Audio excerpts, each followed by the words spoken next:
মরতে আমাকে হবে, আল্লাহ আমাকে ধরবেই, হিসেব আমাকে দেওয়া লাগবেই, কবরে আমাকে একাই যাওয়া লাগবে, আমাকে কিয়ামতের মাঠে দাঁড়াতে হবে আল্লাহর সামনে। মনে একটা ভয় কাজ করে, যদিও বাইরে মানুষ দেখায় যে কোনো ভয় নাই।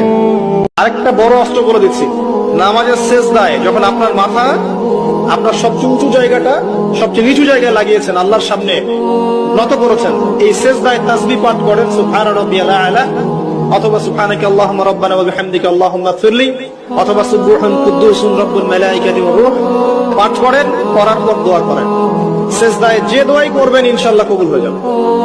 সারাটা জীবন পাপ করে থাকলেও একটা বার দাঁড়িয়ে খালি বলেন আল্লাহ আস্তাগফিরুল্লাহ ওয়া আতুবু ইলাইহি, মন থেকে বলেন আল্লাহ আমি ভুল করেছি, আল্লাহ আমাকে মাফ করুন।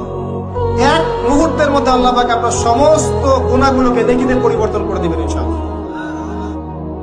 ওয়াদা করেন আজকে থেকে 5 ওয়াক্ত নামাজ ছাড়বেন না, ওয়াদা করেন, বলেন ইনশাআল্লাহ হে আল্লাহ আমরা তওবা করছি, জীবনে যত নামাজ ছেড়েছি তার জন্য আমরা তোমার কাছে ইস্তেগফার করছি।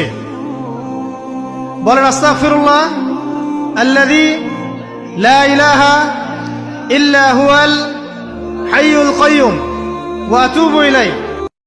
নামাজের মধ্যে চেষ্টা করবেন আযান এবং ইকামত এর মাঝখানে বেশি বেশি দোয়া করার জন্য।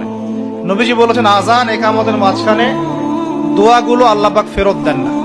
আযান ইকামতের মাঝখানে যে কোনো দোয়া করবেন ইনশাআল্লাহ আল্লাহ পাক কবুল করবেন, যদি আপনার রিজিকটা হালাল হয়। আল্লাহ পাক তৌফিক দান করুন, আমিন। দৈনিক 12 রাকাত সুন্নত যে ব্যক্তি পড়বে তার জন্য জান্নাতে ঘর নির্মাণ করা হবে। কোন 12 রাকাত?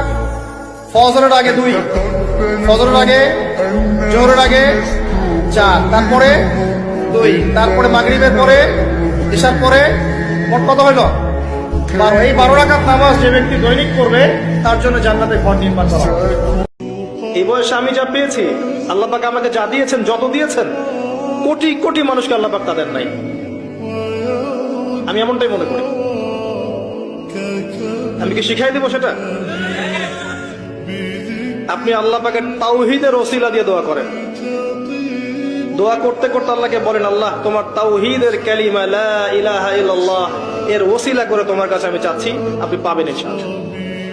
যদি আপনার রিজিক হালাল হয়, যদি আপনার আকীদায় শিরক না থাকে, যদি আপনার আমলে বেদাত না থাকে, ইনশাআল্লাহ পাবেন।